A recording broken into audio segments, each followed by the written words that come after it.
indeed. So today is the weekly briefing. I am Matt Taylor, the token Australian or the APAC Adviser. I've been running Jumpstart with a bunch of great folks, some of whom are on this call, which is very exciting to see. And today we're going to do the weekly briefing about developing a business development mindset, or how I learned to stop worrying and build a pipeline. And then tomorrow in Confab, we're going to actually discuss the 6 things I talk about and get everyone's opinions on that. So to start with, I used to hate business development. For a long time there, it was the worst thing in my life. I was thoroughly convinced it was something I could never do and was the worst possible use of my time, because I saw myself as a creative, damn it, and me selling was not how I should be spending my time. I carefully planned my business so I wouldn't have to sell, as I felt that whenever I tried, I just got too keen and blew it, or that I was just out of my comfort zone. So I had a business development person who would take care of that, and I would do whatever it took to not sell. And that was my plan, was to avoid doing these things. But as Mike Tyson says, everyone has a plan until they get punched in the face. And unexpected things happened to me and my little studio that caused me to need to sell whether I liked it or not. So the thrust of this talk is that if I could do this, you can too. And here are 6 flips in thinking that I've made that helped me develop a business development mindset, because I believe that business development is a muscle and it's a learned skill. It's not something you're born with, it's something that you develop. And it's just changing your thinking around various things. First one of these is speaking engagements. And I know some people, the idea of speaking in front of people is a nightmare. I did debating at school, so I feel quite comfortable speaking to strangers. Sometimes confronting someone one-on-one is confronting, but in terms of actually public speaking, I'm cool with that. But let's rewind back to 2013, where my plan to have a business that I didn't sell had come off the rails. It was 6 months into my new business. The business development guy that I hired turned out to be a crook. He had caused my producer to leave. I had my second child arriving in 3 months, and I needed to get some work in the door to keep this dream plan going. I was daunted by this prospect, not sure how this was going to happen, when the phone rang and a spot had opened up at an industry design event. And did I want to present? So as I said before, public speaking wasn't something I was scared of, but I had no idea what to speak about. I had no idea what sort of opinions people were interested in, or what I had to really contribute to any design conversation of any worth. But one thing I did really like was the movie Inception. Inception is a movie I've watched like 1 billion times. It's like my go-to on a number of levels. And I love that idea about how thought leadership, and I guess sharing ideas is like a virus, how it's something that spreads to people. And I guess viral thinking isn't that different. But for me, this sort of take was that you could put the right story into someone else's head and make them feel the same way that you did about it, and then tell other people about it. This felt like a fresh and a more calculated take on thought leadership, whereas previously the talks I'd done before were more about, look at me, I'm a creative, here's this thing I've done. But this was about, I want people to see my opinions as their opinions. Because, why do we go to industry events anyway? Like, we go there because we're looking for fresh ideas to borrow, or we're looking for solutions to problems we already have. So the talk I gave, I wanted it to be a rallying cry for marketers to take control of their own campaigns, because I believe that this is the future, and I wanted to work directly with clients and want them to see me as their ideal partner. So it was all about this solution. It was all about what they needed to get out of this. And for me, it worked. An insurance client walked up, gave me a card, and I got my first direct client. So previous to this, every talk I'd given was about my work journey, about my creative development, and showing off recent projects. It was all about having some hot new project to show off. One of the biggest talks I'd given was at Semi-Permanent, and while we're up on stage, we basically got so excited that we forgot to even have an ending to the presentation. We was always talking like it was huge on passion, but it was low on point. So I really tried to start focusing on what was the point of what I was speaking at any opportunity I got to talk about. I tried to show the impact and the results that my work had had rather than just how pretty it was. And the difference fundamentally was that now the conversation I was having with people started changing. It was more about them and it was less about me. I did keep doing talks after this. I got hooked. I thought that I'd cracked it. And if I just talked more and more, I would get more and more work. This didn't entirely happen because I started to get, I forgot to have a point. I started to get more interested in trying to just come up with new opinions than I was about the problem that I was solving. So it isn't just about talking more. It's always thinking about whose problem you're solving, what's going on in their lives, what's keeping them awake at night. And anything where you're not thinking about yourself is always a lot more constructive and a lot easier to deal with, because when you're dealing with yourself, it's the terror of the blank page. And that's when I find your mind wipes and you go, I have nothing to say. But if you start thinking about other people, visualizing them as personas, thinking about what's keeping them up at night, it gets a bit easier. And suddenly I find it easier to develop opinions and by thinking about the audience, what they're looking for, what they want from me. So if you want them to listen, it's got to be about their challenges and not yours, despite what a creative genius you might be. The next one is experts travel. But I like to think of it as like the power of the tropical bird. So if you've been through Jumpstart or with me, you'll have had Joel, the king of the frequent flyer point, stress to you that experts travel. And you may have nodded along and you're still planning that business trip that you've never taken. But here's another way of looking at it. I think it was Tim at Hybrid Moon who pointed this out, but it's sad but true. You can't be a rock star in your hometown. Australians know this more than anyone. To get any sort of fame as an actor, Australians have to fly to America and develop an American accent before we can come back to Australia and be accepted by our own. But I'm pretty sure it's the same in every state, in every city, in every country. You've got to get out of your own turf to start being recognized. It's a really strange quirk of psychology that we don't want to accept the people around us. We want someone new. We want someone foreign. Consultants know this more than anyone. I once asked a partner in digital transformation at Deloitte what was the first thing he did when he landed a huge banking client and was about to engage in a big digital transformation project. And he just said, the first thing I do is fly in an expert with a foreign accent. And that was literally the first thing he'd do. He would hold a workshop with a client and he would get in an Australian or get in someone from England and have them tell them the same thing that they could have heard. But the fact that it was coming from a fresh mouth and was hitting their ears differently was different. And also the fact that you'd come from somewhere else was different.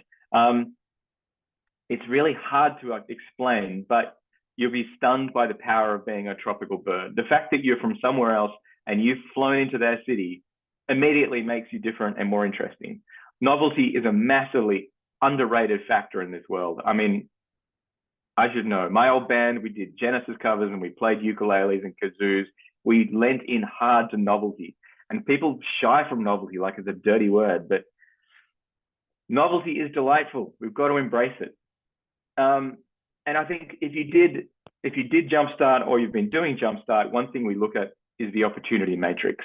So when you start thinking about these people you'd love to work with, your dream clients, think about where they are. And then also think about who's nearby. Because by clustering your dream clients and the locations, you'll suddenly start forcing make decisions. Is New York more valuable to me than LA? Is Michigan more valuable to me than Minneapolis? If you're into, I know Brian's on this call from Nifty. He's into extreme sports and looking at outdoor sports clients. Which city matters the most to him? And where are you going to put your dollars down? I mean, one of the things about business development when you're running a small studio, it's probably just you. You don't have a lot of resources to throw at this stuff, so you really want to make those small trips count. So if you make 1 or 2 trips a year, where are your dollars best spent? I think at Deloitte that I always talk about where to play and how to win. And they were often talking about industries, but literally we're talking about geographically, where are you going to play? Which cities are going to make the difference to you? So when you go away to invest those 2 days a year in visiting people, which city, which block, which part of that city is going to matter the most and who's nearby that you can call on? One great thing is that I just had a client from Melbourne. He had never done this before. I think when we first started working together, he was saying to me, I've never taken a business trip. That is the most painful thing I possibly could do. You know, we worked together, we practiced the emails, we rehearsed what his opening gambit was going to be when he opened up the room and said, "Hey, I'm Cam from this studio." But the most important thing is just locking in that first meeting. Like when you're planning that trip, if you can anchor it with that first meeting, you'll be amazed how the other ones will fall into place. He got the first meeting, you know, a second meeting came, but still he was like, that's 2 meetings in 2 days. Is that really worth it? But in the last 2 days, 4 more meetings with agencies he'd never met magically fell into his lap. And before we knew it, we had 2 days, 6 meetings. We met in the bar of his hotel, had cocktails. It was super exciting. I felt like a proud parent because he'd done it. He reached out, he met a bunch of new people. We're waiting for that to actually become a valuable trip. But anytime you do this, you actually start making meaningful contacts and pushing it out there. And again, with novelty, I think the fact that you've bothered to go to someone's office and show up when you could have tried to arrange a Zoom call pays off in spades and is a highly valuable thing. And the novelty of actually meeting someone in their office is tremendous too. I'm big on novelty, as you can see. Next thing is about magicking the magicians. And I guess once you've got the meeting, once you've gone in there, how are you going to talk to these clients? Sometimes they're scary. Sometimes it's nerve-wracking. One of my nerve-wracking experiences talking to clients was my first global gig at Deloitte. So I guess I'd never been employed before. I sold my studio to Deloitte. I went into this big business. I was still wondering what I was doing. And about 3 months in, they gave me the gig of creating the global narrative for Deloitte's digital technology practice. And I was freaking out. I was out of my depth. They flew me to New York from Sydney. So I was there at 30 Rock, looking out at this view, wondering how I was going to do this. And on top of this, when I got up to speak to open my presentation, I prepared the global Chief Technology Officer, Bill Briggs, in his Kansas City accent, just said to me, "Hey, Matt, good luck. You're going to magic the magicians." And I was like, "Man, don't do that to me. I've got to, I'm trying to present to you." And yeah, I had these 30 C-suite guys staring at me. But 24 hours later, I had them applauding me, and they were all giving me, they were standing up and clapping about what I'd said and what I'd made for them. I was sort of still stunned. I was going, what the hell did I do? Like, I knew I'd done the thing I was there to do, but it was the fact that we'd had such a flip and such a role reversal stunned me because I didn't understand how I could have actually done my job so well. And I guess what I learned then was that being an expert doesn't mean you need to be the smartest person in the room. This room was filled with people whose job was to be the smartest person in the room. And they were all outsmarting each other the whole time. But what I'd done is I was the clearest person. And I showed them a clear way and a simple way of actually telling their story.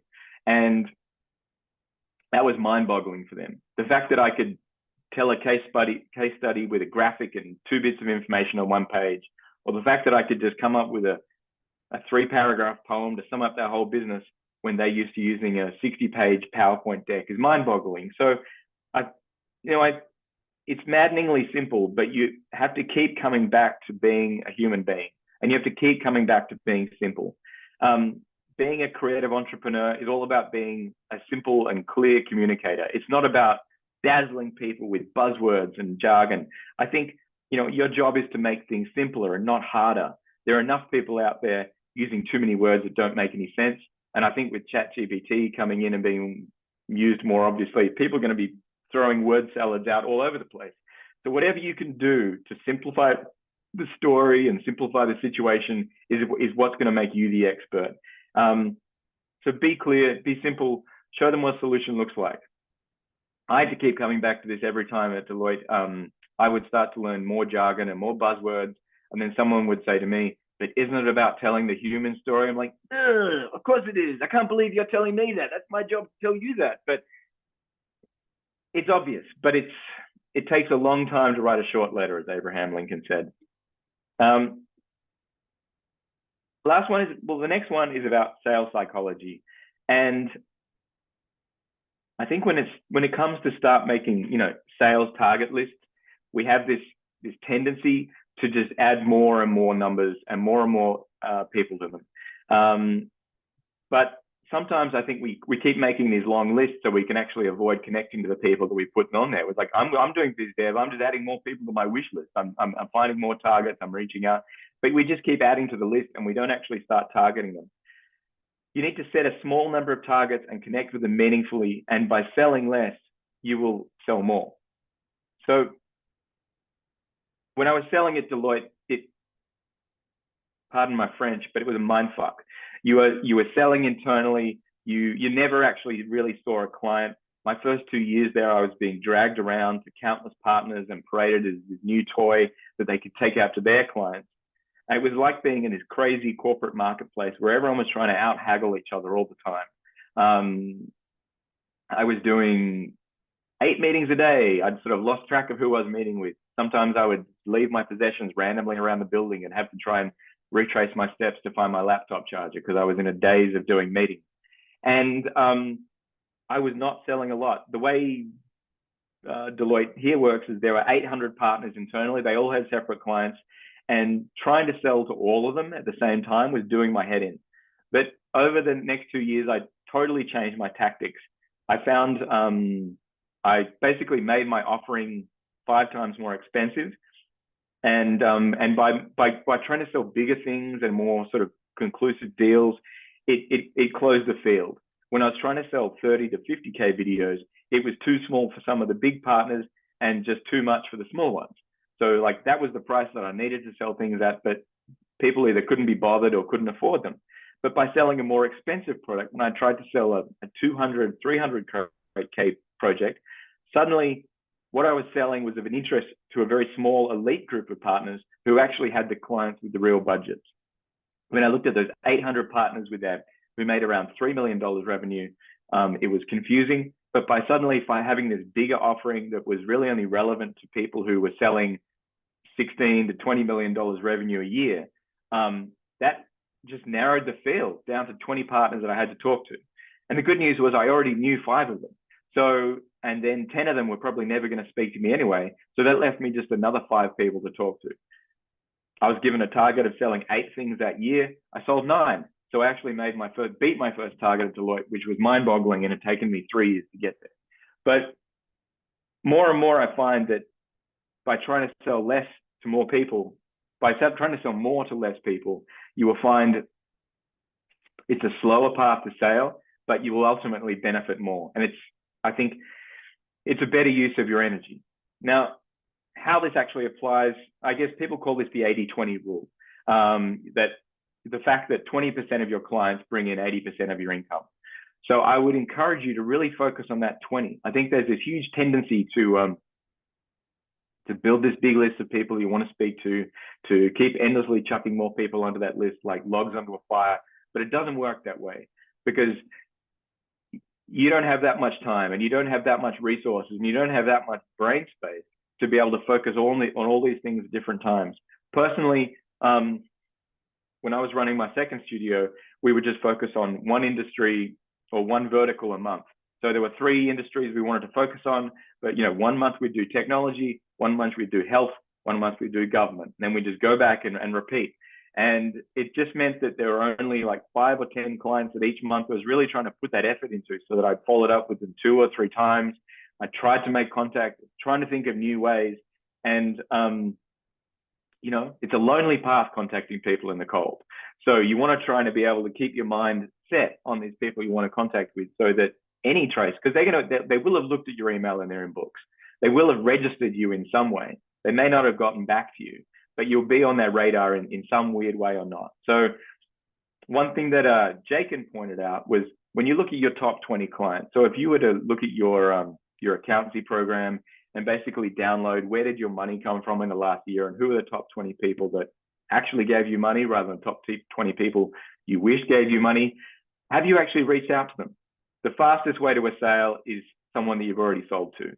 So you might find that by reconnecting with someone who you've been in business with already, you might be able to generate a new project within a month. generally, if you're working with someone who you've never worked with before, it'll take at least 3 months to make a cold lead become warm. So reach out to your top 20, but I would encourage you in the broader picture to focus on the 20%. Who are the ones that are going to matter? Who are the ones who your offering and what you're selling directly relates to? And can you see that connection between your solution and their problem? In terms of video production, I guess one of the ways I've been looking at this, because you're not selling to consultants, is going through your competitors. I was working with someone and we just went through Giant Ant's website. What Giant Ant's part of Buck, they don't need their website anymore. But if you want to find out like who's doing the work that you like and where do their jobs come from, I would go through your competitors and go through the credit list. So you can see here that this, the bigger Nike jobs, they come from Shanghai in regards, they're working with a production studio. So maybe it's not a direct contact when they got this job, but try to analyze. I make a spreadsheet of maybe 6 different competing studios who I'd like to be up against. And I just look at where did their work come from? What's the split that they're doing with direct to client or with agencies? And when they do direct to client, is that work coming via a production company or is it coming literally from the client? So you can start to get the measure of where they find their work, what sort of work they're doing. Do they find the work directly from the client themselves, or are they finding an ad agency or a branding studio someone who's giving them an in? I find that it takes away some of the mystique. It unveils the banners of I couldn't do that, because you can see how these things came to them and what sort of path they took to connect with these clients that you'd like to have, and then you can figure out how you can steal them. Next bit is conversion rates. So outreach is a thankless job. Cold calling is a total grind. And but just like chopping logs, it's got to be done if you want to have a fire. But I think it's just finding the way and finding the number of people that you're going to reach out to and just setting that tone and making sure that every day you go out and chop 5 logs, or each week you make sure you've connected with 10 people. And then you just keep doing that, because it's one of those things that does build and it does pay off. I think when people talk about conversion rates, I would say that like a 10-to-1 ratio is okay. That is pretty good. I found when I had a studio and I was trying to sell to everyone, I think one of the complex things about video production nowadays is, videos could be for everyone. Like literally anyone could use a video. Kevin from Cabin Sixes on this film, he sells to a broad range of clients who I've never even imagined selling to. And I think, again, and he's doing a great job of it. He is getting out there and trying to meet people and trying to address their problems. And it's a hustle. It's hard. And it's a lonely job where sometimes I even wonder if my computer's plugged into the internet. So like I'm sending emails, but I'm getting no response. You can get horribly paranoid that no one's talking to you or that you wrote something wrong. But fact is, they're busy. They've got other things on their mind, and they may not need you right now, but they will need you at some point in the future. I did find that once I got more targeted with my business and once I was starting to focus particular sorts of clients with particular sorts of problems and really thinking about my offering in terms of like, what are the packages I can bring? How do I make it easy for people to understand how much I charge and what they get out of this? That we got to about a 5-to-1 conversion rate, and that was good. So in terms of numbers, I would be trying to look at these sort of numbers for conversion rates. If you can do better than this, then hats off to you. I think it would be wonderful but I think the more that you understand who you're selling to, you understand the sort of size of job you're trying to sell them, and the more that you're going to pre-qualify these sales, the better those conversion rates will get. It's something we talk about in Jumpstart. It's like the 3 R's and the 3 Ds, but running that process again and again in your head and really trying to focus on who are the people who are going to be the best fit for me and how am I going to be the best fit for them. A lot of like trying to team up with business partners is like playing ping pong. You want to play against someone who can play at the same level as you, because then you'll have a good game of ping pong. There's nothing worse playing ping pong for someone who can't hit the ball back at you, because you just serve and the ball goes off and you serve. It's a torment. You want to get a rally going. So you want to be the right fit for your clients and you want them to be the right fit for you. Outreach is a total numbers game, and it's not you, it's them. But you got to keep chopping if you want to get that firewood cut. It's winter here, so I'm going to use fire burning analogies. I'm fixated on fires. And I guess the last point, the last flip in my mind was about thinking bigger. And I think, having your own business it's a punish. It's a really hard job. And I think what you've chosen to do is a really hard endeavor, because not only are you trying to be creative, and not only are you trying to be inspired, and not only are you trying to stay excited about it all the time, but you're trying to employ a small number of people, and small business is hard. And one of the hardest things about it is the longer you're going in it, it kicks the shit out of you. And it's hard to think bigger. It's hard to be thinking, having big Napoleonic thoughts about how you're going to take over the world all the time. But people call this a growth mindset. And I didn't really understand what a growth mindset was. I thought it was just about loving money. But what a growth mindset is, it's its willingness to learn. And I think this is something we've all got to keep in our minds. It's about accepting that you will need to grow, that you're going to need to constantly change and open yourself up to new ideas. Because, as we've seen this year, this has been a huge year of change. There's been the rise of AI. There's been the advertising industry being knocked for six. There's been people in Australia, the commercial TV channels are even firing their advertising department. So even TV channels aren't investing in advertising production. But people are making more content than ever. But it's changing. It's being made in different places. It's being made by different people. It's being made in different ways. And so you need to have a flexible way of thinking to adapt to this. And you need to show people that you have a flexible way of thinking. I got sick, and my last Deloitte story, I'm full of them, but basically being at Deloitte was my time in the army, and I learned many things about people who like money. And one of them was my boss, Leon. And he prided himself on being a cool boss, but he was also a pretty ruthless Singaporean. And like many Singaporeans, he'd done military service at 18. He had a domineering mother, and he loved money. He loved the idea of it. He loved the thrill of the chase of it. It was kind of like juxtaposed to me as a creative, because I loved creative things. I loved cool new things. And it took me a while to understand that he just loved money. So I had my annual review coming up, and I realized that if I was ever going to open his eyes up to my potential, I had to show him that I was more than just a stubborn creative who wanted to make cool things and overinvest in every project, and that I got business, and that I got the importance of money, and I guess that I got it for him. So for my annual review, I drew a big blank check on a piece of paper, and I slid it across the desk to him. I hadn't filled it out yet, but I just said to him, "Leon, how much money do you want?" And he was like, "Woo." And he said, "You realize this isn't a real check, don't you?" And I said, yeah, I know it's not a real check. How much money do you want? And he said, "Oh, I want $3 million. I went, "Oh," and I wrote him out a check for $3 million, and I signed it. And I said, "I'll be back in a year." I got him his $3 million, damn it. And I got him even more than that. But he later then wrote to me and said he was impressed that I had a growth mindset. And I knew that he'd just taken this from Harvard Business Review, and I didn't really understand what it meant, but I did know that it meant that I got through to him.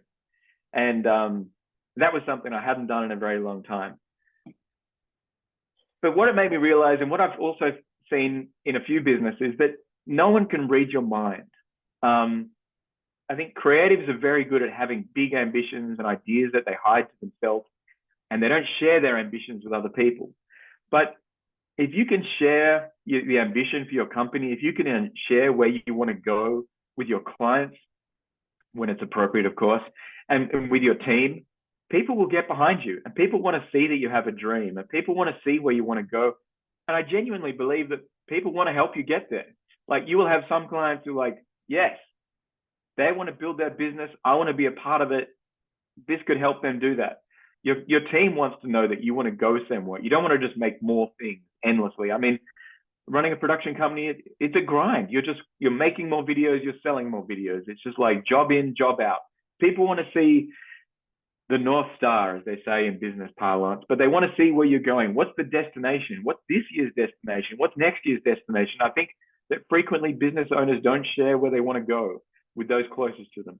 Sometimes you might bore your partner with it in the middle of the night, but you don't tell the other people that it's probably more relevant to. So share your ambitions with people, and tell them where you want to go, and tell them how meaningful your work is to them, to you getting there. And I do believe that people will get behind you and that people will join you on your journey. Even if at times you feel like you're Don Quixote chasing windmills, you need to tell people where you're going and share your plan. You might still hate business development, and you might still think that, yeah, Matt, you've said all this stuff and I'm never going to do any of it. But it's a learned skill. You're going to find your way of doing it. So please, if any of these flips matter to you, take them, use them, change them, abuse them, do whatever you want. But I think your biggest motivation is to have no surprises. You don't want 2023 to come punch you in the face. You want to be able to duck and weave and respond to those punches, because as we've seen already, 2023 is totally ready to punch you in the face. It's punched a lot of people in the face. It's hard out there right now, and you need to be prepared, and you need to be flexible, and you need to be able to duck and weave with whatever life throws at you. And it's also important to remember that, you know, it's a shorter path to finding a project with your existing clients. So keep in touch with your top 20 or even your top 5 before rushing out to meet new people, because business development takes time. You know, a lot of people compare business development to dating. And if you were dating, you wouldn't just rush straight into a marriage proposal in the first coffee. You need to get to know people. You need to understand what they want. You need to understand what you can offer them. You need to understand how this thing is going to work together, because like, it sounds corny and people have said it all the time, but it's a relationship you're trying to build. But don't rush into it. But do start, and do start today. Download your financial information. Have a look at who gave you money in the past. Find out who matters to you, and reach out to someone today, and then someone else tomorrow, and someone else the day after that. And you'll have already reached out to 3 people. But it's a numbers game, and it's a thankless task, but it pays off no matter how much you do of it, and your time starts now. So, and my time is over, but thank you very much. I'm going to stop sharing the screen.